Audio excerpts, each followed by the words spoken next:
How Japanese troops never expected ice cream in POW camps, then morale destroyed their spirit. October 25, 1944. 13:58 hours. Western Pacific Ocean. 320 miles northeast of Luzon. The aircraft carrier Zuikaku tilts 17 degrees to port. Vice Admiral Takajiro Onishi receives the reconnaissance report in his headquarters. His hands don't shake. They never do. The father of the kamikaze doesn't flinch at casualty lists. He sent 4,000 pilots to certain death in the last 3 weeks. Their sacrifice, he believes, will break America's will. The report describes an unknown logistics vessel at Ulithi Atoll. Concrete construction, refrigeration equipment visible, small craft constantly loading supplies. Supply ship, his aide suggests. Onishi nods. America's logistical tail grows longer every week. Longer supply lines mean vulnerability. This is what Tokyo taught him, what Bushido promised. Material wealth breeds weakness. Luxury corrupts fighting spirit. The Americans spread themselves thin, chasing comfort. He files the report. Classification. Routine. But there's another document on his desk. This one troubles him. Interrogation transcripts from Zuikaku survivors pulled from the water by American destroyers 3 hours ago. 862 men. He scans the pages. The word appears 17 times. Ice cream. His jaw tightens. He reads one survivor's account. The American sailor apologized that there was no chocolate flavor available at the moment. Apologized for ice cream flavors, while Japanese soldiers on Leyte eat tree bark and their own leather belts. Onishi lifts his pen, strokes through the report, writes across the top in bold characters. Classification, top secret. Distribution, prohibited. He looks at his aide. This document never existed. The men will not speak of this, ever. Todd, because what Takajiro Onishi understood, what turned his stomach with the cold certainty of defeat, was this. You cannot fight a nation that apologizes about dessert flavors. What he didn't know was how completely, how systematically, how devastatingly ice cream would destroy everything Japan told its soldiers about their enemy. December 1941. Tokyo Imperial War College. Colonel Masanobu Tsuji addresses 400 young officers. His voice carries the absolute certainty of the rising sun. America is a nation of jazz and bootleg whiskey, of gangsters and corrupt politicians. They are materially rich, but spiritually bankrupt. They have forgotten discipline, forgotten sacrifice. The officers take notes. This isn't opinion. This is doctrine. When faced with hardship, with death, with the cost of war, Americans will quit. Their soldiers won't fight when their iceboxes are empty. Their women will demand their sons come home when the casualty lists grow. Tsuji pauses for effect. We will win not despite our poverty, but because of it. Our spirit, forged through deprivation, is our greatest weapon. Their abundance is their fatal weakness. The officers believe him. How could they not? They've trained for this. Every Japanese soldier endures what the Americans call torture, and the Imperial Army calls character building. Private First Class Yoshio Oshima remembers his first winter training exercise. January 1943, Hokkaido, -12 degrees Fahrenheit. Rice ration, 1 ball per day, 680 calories. March barefoot through snow for 18 miles. If your feet go numb, you aren't concentrating hard enough. That's what Sergeant Tanaka told him. Oshima believed it, 3 toes on his left foot turned black. The medic amputated them with pruning shears. No anesthetic. Oshima didn't cry out. Bushido, this is the code. This is the way. Death before surrender. Death before dishonor. Endure the unbearable. Achieve the impossible. The philosophy runs deeper than training. It saturates their culture, their childhood stories. The 47 Ronin who avenged their master and then committed ritual suicide. The kamikaze wind that destroyed the Mongol invasion fleet in 1281. Japan has never been conquered, never surrendered, never bowed. And now they face Americans. Americans who, according to Japanese intelligence reports, cannot function without coffee, who panic without mail from home, whose generals worry about soldier morale if hot meals aren't delivered to the front lines. Private Oshima saw the propaganda posters, fat American soldiers smoking cigars, cowardly American pilots abandoning their comrades, decadent American women in fur coats, while their men refused to fight. The message was clear. Americans love comfort more than country. When things get hard, they break. On Guadalcanal, this belief seemed confirmed. Imperial headquarters estimated American forces would abandon the island after 2 weeks. The heat, the disease, the jungle. No American could endure such conditions. But they didn't leave. Corporal Tetsuo Watanabe crouched in a spider hole on Guadalcanal. August 1942. The smell of rotting vegetation mixed with his own waste. He hadn't eaten in 4 days. The American naval blockade cut their supply line. No food coming, no ammunition, no reinforcements. He could hear them. The Americans, laughing. He crawled forward at midnight, belly through the mud, got within 50 yards of their position. They were eating something. He could smell it. Meat. Cooked meat. And they were complaining. Spam again? I'm sick of this stuff. Better than the corned beef. They were complaining about having too much food. Watanabe had eaten grubs that morning. The day before, he'd chewed leather from his boot. His friend Nakamura died of starvation 2 days prior, died with his rifle fully loaded. But these Americans had so much food, they complained about the variety. Watanabe retreated to his hole, told his sergeant. The sergeant smiled. Good, they're soft.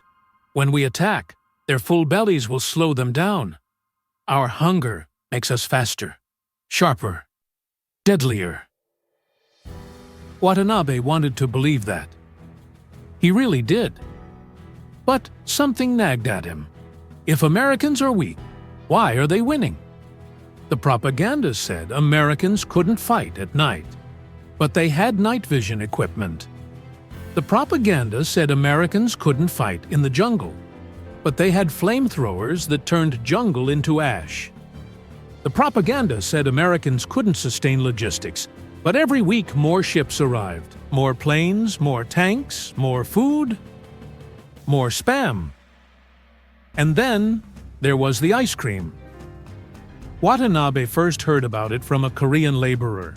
The man had worked on a captured American ship before it sank. He described a machine that created frozen dessert. The Japanese word didn't exist.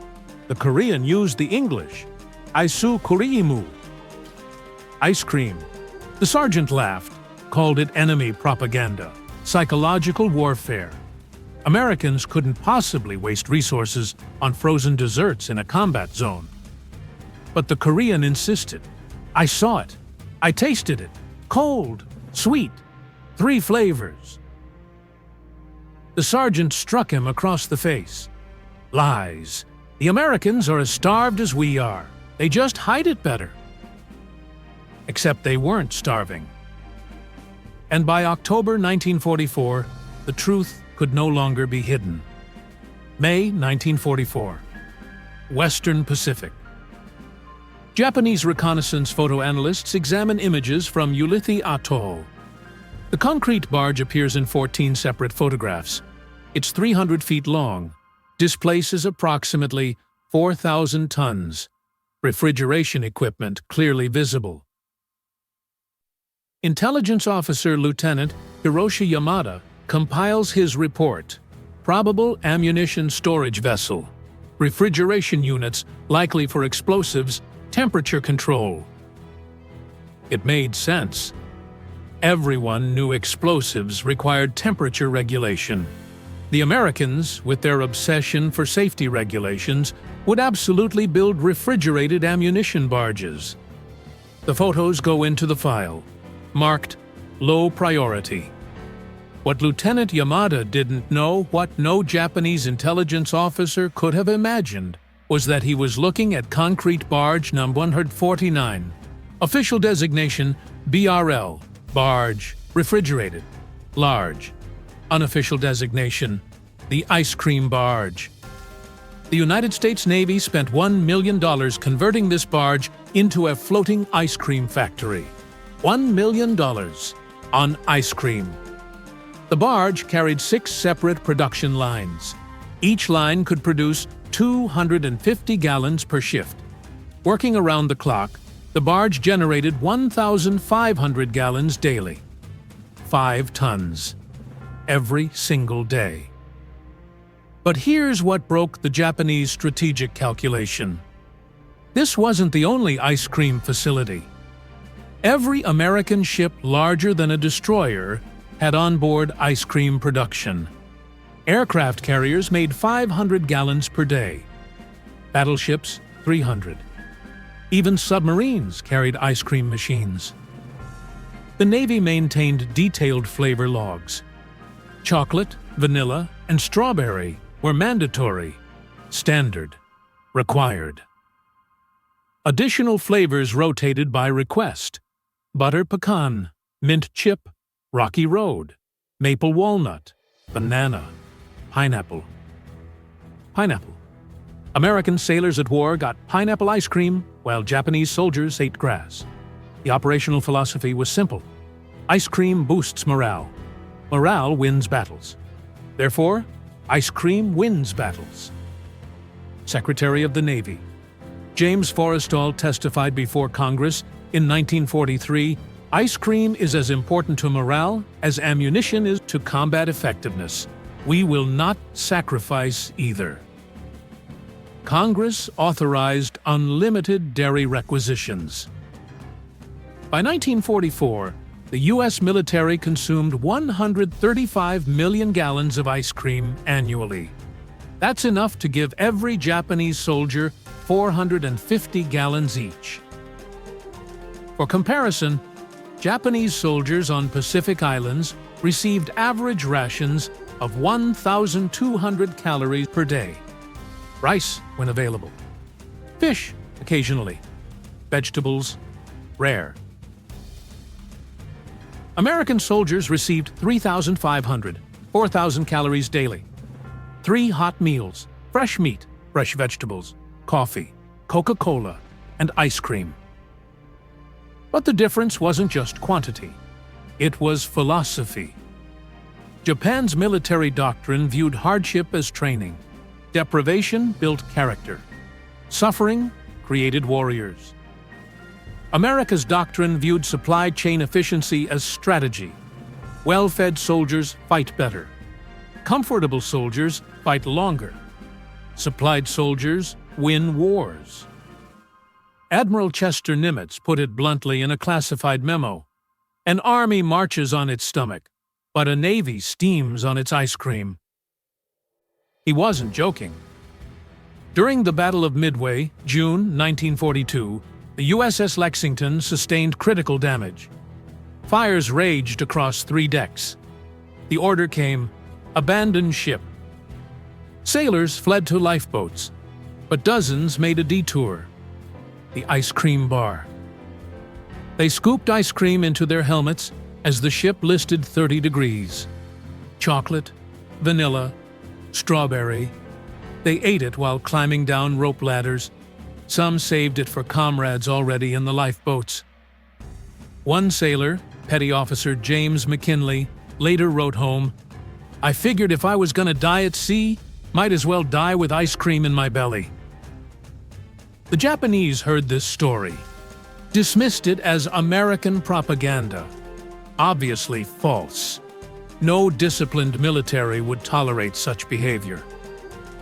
But it was true, and it represented something Japanese command fundamentally misunderstood about American combat psychology. Americans fought better when treated well, when given comforts, when reminded what home felt like. Ice cream was home. Admiral William Bull Halsey understood this. In 1944, aboard the USS New Jersey, 2 junior officers tried cutting the ice cream line.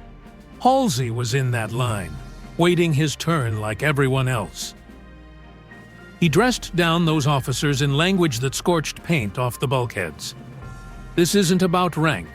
This is about respect. Every man on this ship earns his ice cream the same way, by showing up and doing his job.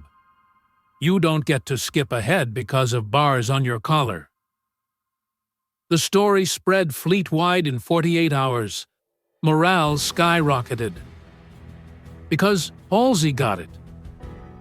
The ice cream wasn't a luxury, it was a statement. We're Americans. We take care of our people.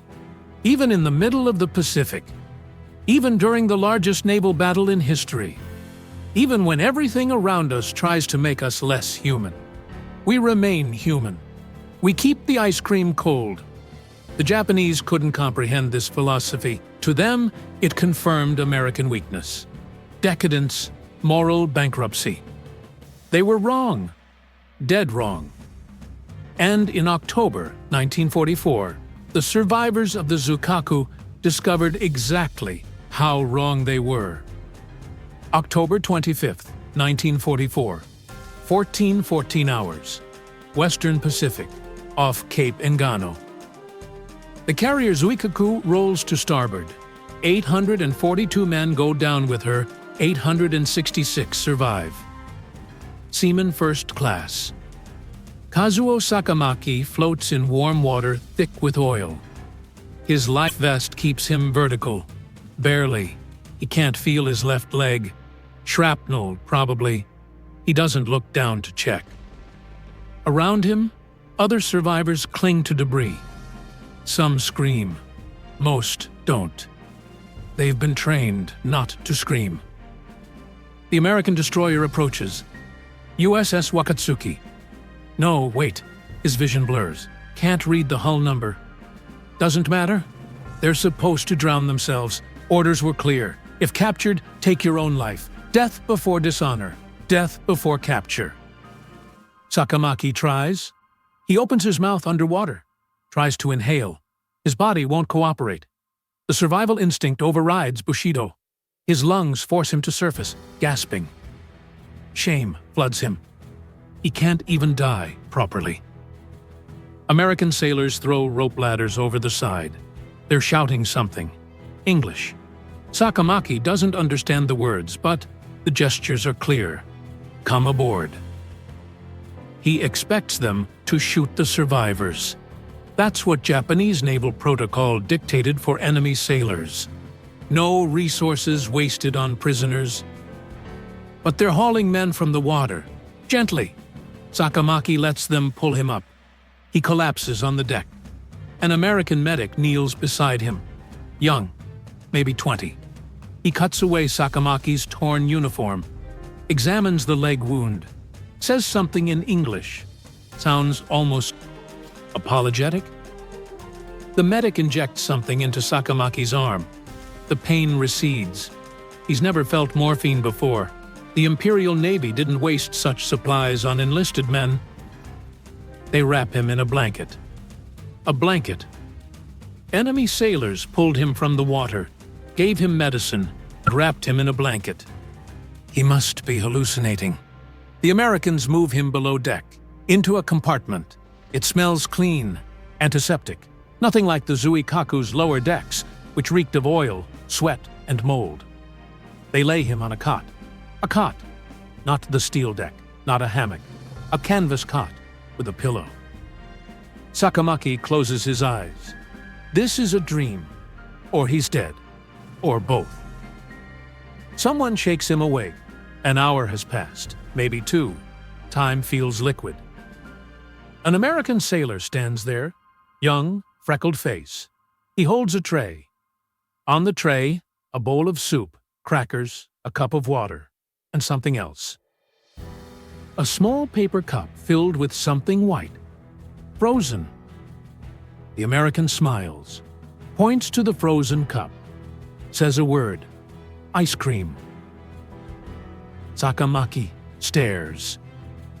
This isn't happening. The American makes an eating gesture, smiles again, sets the tray down and leaves. Sakamaki ignores the soup. He picks up the paper cup. It's cold, really cold. Substance inside is white, soft.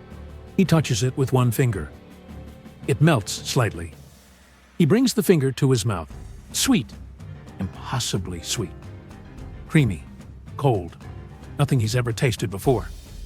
He eats the entire cup with his finger, scrapes the sides, licks the paper clean. And then Kazuo Sakamaki begins to cry. Not because he's defeated, not because he's injured, not because 842 of his shipmates just drowned. He cries because the enemy cared more about his comfort than his own navy ever did. Later that evening, the Americans bring more food. Sakamaki sits with 15 other Zuikaku survivors. They're in a mess compartment. The Americans cleared out a space for the Japanese prisoners, gave them the same food the crew eats. Beef stew, potatoes, bread, butter, fresh oranges, coffee, and more ice cream. 3 flavors. One of the survivors, Petty Officer Hideo Tanaka, touches the food like it might explode. He looks at Sakamaki. This is poison, yes? They're poisoning us before interrogation? Another survivor, Seaman Takeshi Mori, shakes his head. Why waste this food on poison? If they want us dead, bullets are cheaper. They eat slowly, suspiciously, waiting for the nausea, the convulsions, the death. Nothing happens. They feel full. When was the last time any of them felt full? Sakamaki can't remember. An American sailor approaches. He's carrying something, a clipboard. Through a translator, a Japanese-American soldier, he asks questions. Name, rank, serial number. That's it. No torture, no beatings, no demands for intelligence about fleet positions. Just name, rank, serial number. The translator explains, Geneva Convention protocols. You're prisoners of war. You'll be treated accordingly. Geneva Convention. Sakamaki knows this term. Officers mentioned it once, said it was Western weakness, a handicap civilized nations imposed on themselves. Japan never signed it. No need. Japanese soldiers don't surrender, so why prepare for prisoner treatment? But here he is, a prisoner, being treated according to rules his own country rejected. The translator continues, You'll receive 3 meals daily. Medical care, clean clothing. You'll be transferred to a prisoner facility in the United States. United States. America. The country he spent 3 years preparing to die fighting. What? Sakamaki's voice cracks. He hasn't spoken in hours. What do you want from us? The translator smiles. Want? Nothing. Well, cooperation.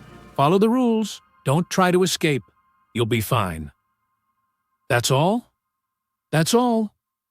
When will interrogation begin? It won't. Not in the way you're thinking. Specialists might ask voluntary questions later. You can decline to answer. Your choice. This makes no sense. Sakamaki looks around the compartment. American sailors work nearby.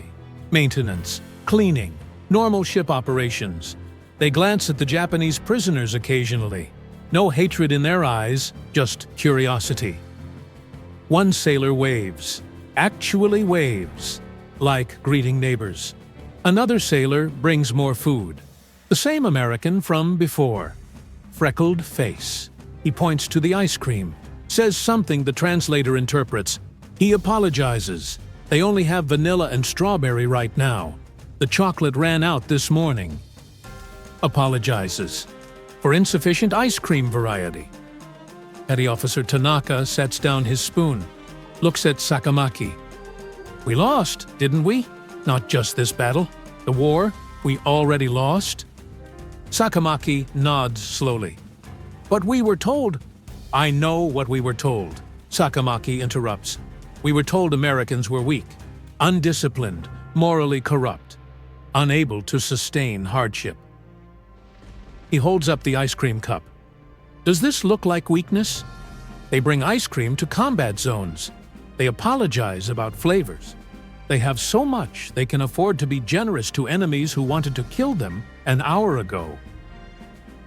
Seaman Mori whispers, "How do you fight people who apologize about dessert?" Nobody answers, because they all understand now. You can't. November 1944. Angel Island, San Francisco Bay. Tweety, Kazuo Sakamaki steps off the transport ship onto American soil. He's gained 7 pounds in the 2 weeks since his rescue. His leg wound healed cleanly. American doctors used something called penicillin, a miracle drug, better than anything in Japanese military medicine. Angel Island serves as the processing center for Japanese POWs entering the United States, temporary. They'll transfer him to a permanent camp soon. Wisconsin, they said. Camp McCoy. Sakamaki doesn't know where Wisconsin is. Doesn't matter. He's property now. Goes where they send him. But this property eats 3 times per day. The processing officer is a Japanese American. Nisei. 2nd generation. His nameplate reads, Lieutenant James Tanaka. You'll be assigned quarters. Work duties will be determined based on skills. You'll receive pay. Pay. 80 cents per day. You can use it in the commissary, buy personal items, toiletries, snacks, writing supplies. Sakamaki blinks.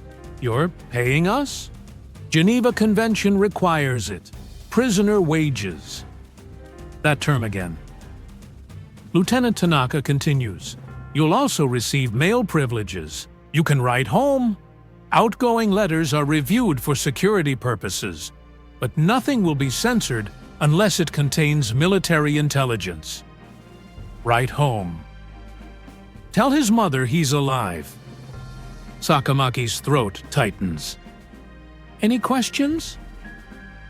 Yes. Sakamaki's voice barely works. Why are you doing this? We're your enemy. We killed Americans. We'd still be killing Americans if we hadn't been captured. Why treat us like human beings? Sakamaki nods.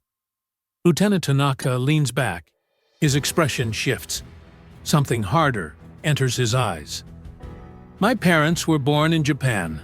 Immigrated to California in 1920. Ran a grocery store in Sacramento.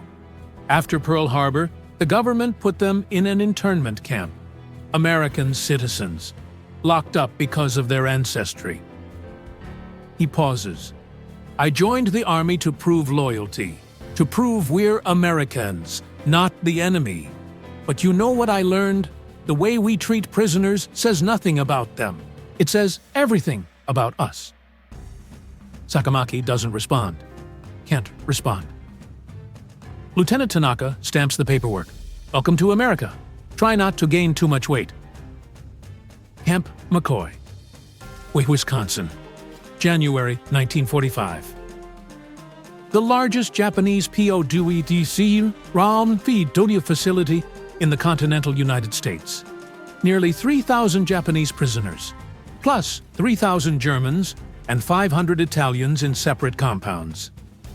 Sakamaki stands in the mess hall line. It's 0600. Breakfast. The menu board lists scrambled eggs, bacon, pancakes, fresh fruit, coffee, milk, orange juice. He still doesn't believe it's real. Every morning he expects to wake up and find himself back on the Zuikaku. Find out the last 3 months were fever dreams. Hallucinations born from starvation. But every morning there's breakfast. 3 meals every day. No exceptions. Yesterday, he ate better than he'd eaten in his entire life in Japan. The German prisoners call it the re-education program. They're wrong. Nobody's trying to re-educate anyone. That's what makes it so effective. The re-education happens automatically, through observation, through experience, through the cognitive dissonance of everything you were taught, colliding with everything you're living. Sakamaki works in the motor pool. Maintenance duty. They repair trucks, keep camp vehicles operational. The work is neither hard nor humiliating, just work. He works alongside Private Heinrich Schmidt, German, former Wehrmacht, captured in France. Schmidt gained 50 pounds in 18 months. 50 pounds. "I thought I'd be shot," Schmidt tells him during lunch. "Amerikaner were supposed to be barbarians, Jew lovers, mongrel race with no discipline." He bites into a sandwich, ham and cheese, real cheese, Swiss. Instead, they gave me a sandwich. Sakamaki understands completely. Every evening after work, prisoners have recreation time. Baseball, volleyball, cards, reading. The camp library stocks books in Japanese, German, and Italian. Some prisoners take classes: English language, American history, vocational skills, carpentry, welding, plumbing. Nobody's forced to attend. It's voluntary, but most go. Because what else are they going to do? Sit in barracks and remember the lies they were told? Sakamaki takes English classes. The teacher, Mrs. Patterson, is 63, Wisconsin native. Her son died at Tarawa, fighting Japanese soldiers. She knows this. The students know this. She teaches anyway. One day, Sakamaki asks her why. "Why do you teach us? Your son died because of us." Mrs. Patterson sets down her chalk, looks directly at him. "My son died fighting for freedom, for democracy, for the idea that people are more than their governments. If I hated you because of what your government did, I'd be saying my son died for nothing." She picks the chalk back up. He didn't die for nothing. Now, conjugate the verb to be. Sakamaki learns English. He learns American history. He learns that democracy isn't weakness, that abundance isn't decadence, that treating enemies humanely isn't cowardice. He learns by living it. June 1945. News reaches Camp McCoy. Germany surrendered. The German prisoners react with mixed emotions: relief, shame, uncertainty. What happens to them now? Answer: nothing changes. They still get 3 meals, still get paid, still take classes, still work. Because the war's end doesn't change who America is. August 1945. Atomic bombs, Hiroshima, Nagasaki. Japan surrenders. The Japanese prisoners gather in the recreation hall. Listen to the broadcast. Emperor Hirohito's voice. First time most of them have heard it.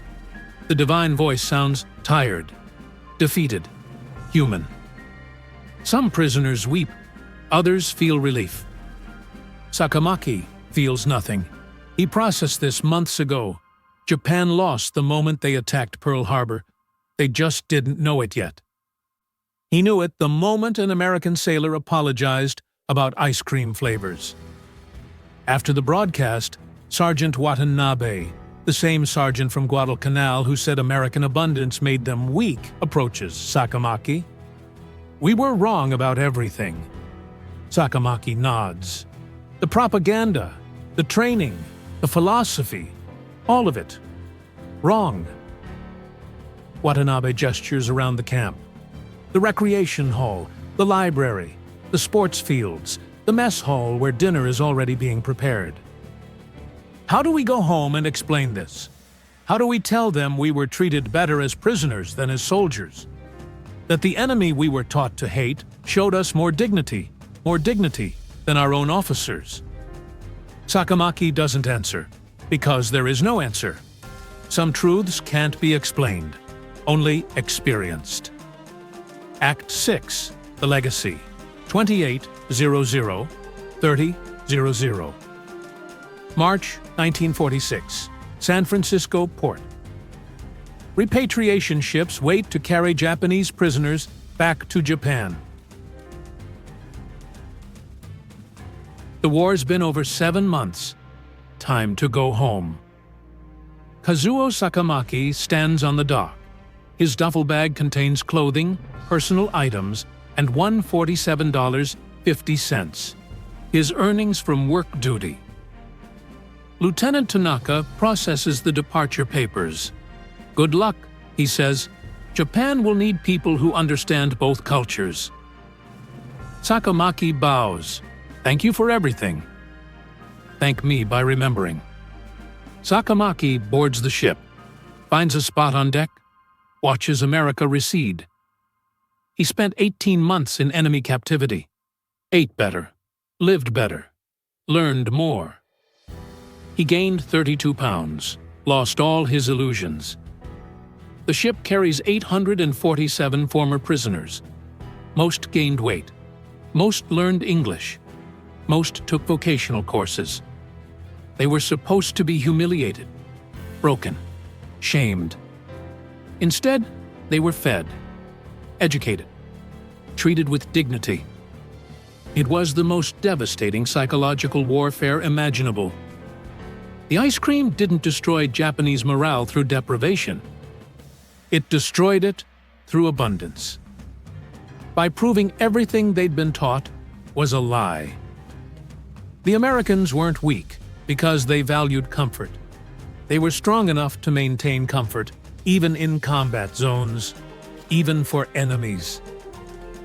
The Americans weren't soft because they treated prisoners well. They were confident enough to show mercy without fear. The Americans weren't morally bankrupt because they prioritized logistics. They were strategically superior because they understood that wars are won by supply chains, not just spirit. Concrete barge. Number 149 produced 1,500 gallons of ice cream daily for 2 years. That's over 1 million gallons total. 10 million servings. Vice Admiral Takajiro Onishi committed ritual suicide on August 16, 1945, the day after Japan's surrender. His suicide note apologized to the young men he'd sent to die. The kamikaze pilots who believed sacrifice would overcome material disadvantage. It didn't. It couldn't. Because you can't fight a nation that apologizes about dessert flavors. That's not weakness. That's the most terrifying display of strength imaginable. Strength so absolute, so overwhelming, so complete that even in the middle of the largest war in human history, they never forgot ice cream comes in 3 flavors. Minimum. Kazuo Sakamaki returned to Japan, worked in a refrigeration company, helped build Japan's first ice cream factory in 1951, married an American woman in 1954, moved back to California in 1960. Died in 1998, age 73. His obituary mentioned he was a POW. It didn't mention the weight he gained, or the illusions he lost, or the moment an American sailor apologized for insufficient ice cream varieties and an entire worldview collapsed into a paper cup. Some wars are won with bullets and bombs. This one was won with ice cream. 3 flavors. Always 3 flavors. Minimum.